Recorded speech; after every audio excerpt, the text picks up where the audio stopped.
Hello hi guys, आज चाहिँ हामी भन्नुपर्दा बिहानै पशुपति मन्दिर दर्शन गर्न गएको अवस्था।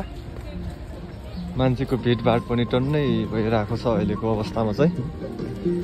आज धेरै दिनपछि काठमाडौँमा थोरै घाम लागेर पनि हामीलाई बिहान आउन जाडोदेखि रोक्न यो घामले साथ दिएको छ।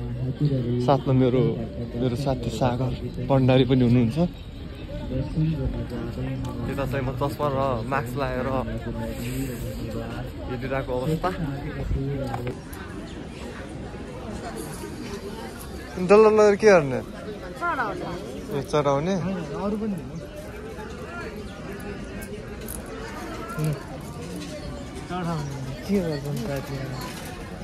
अब हामीले चढाउने भनेर डलर लगिसक्यौँ, नोट छैन। त्यो भएर हामीले खालि डलर लगेर चढाउने प्रक्रियामा छौँ। ठ्याक्कै भन्नुपर्दा हामी चाहिँ दुईजना पशुपति दर्शन पनि गर्नलाई हामीले पूजाको लागि सामानहरू पनि जुटाइसकेको अवस्था है। हामी चाहिँ ओम नमः शिवाय, ओम नमः शिवाय भित्र छिरेको है। अनि के पाउँछ नि यसमा?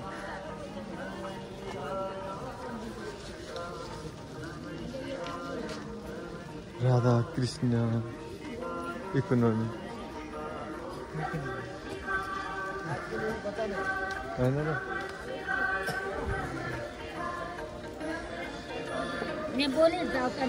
जुत्ता सराएर गएको अवस्था। फेरि हामी जुत्तासँग हामी पवित्र मन्दिरभित्र छिर्दैनौँ नि, त्यो भएर ए सबैले सराएर रहेछ।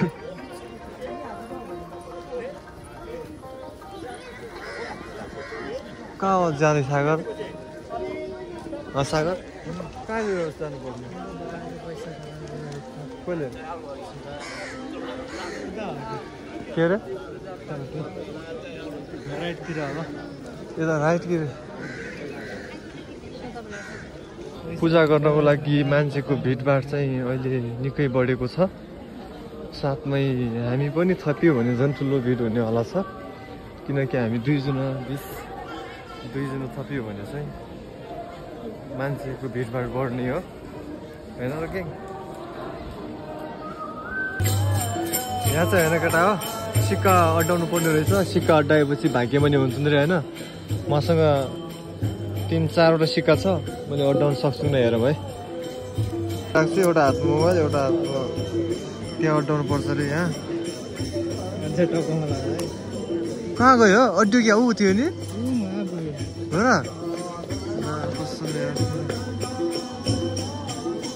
अहिले हुआ खोपी खेल्यो कि जमानामा, तर अड्यो न त यो सागर।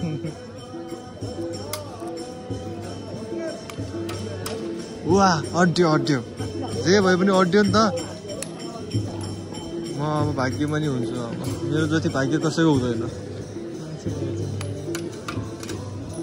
एउटा जे भए पनि एउटा भाग्य रहेछ क्या। त्यो भाग्य चाहिँ के हो? घर गएर रिसर्च गर्नु पर्ला। माथिमा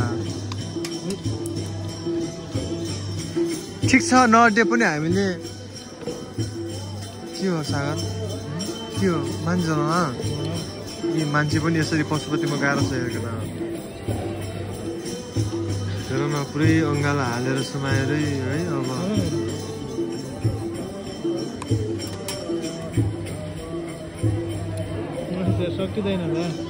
फाइनली भन्नुपर्दा चाहिँ हामीले भर्खरै पशुपति दर्शन गरेर पनि हामी अब निस्किन लागेको अवस्था।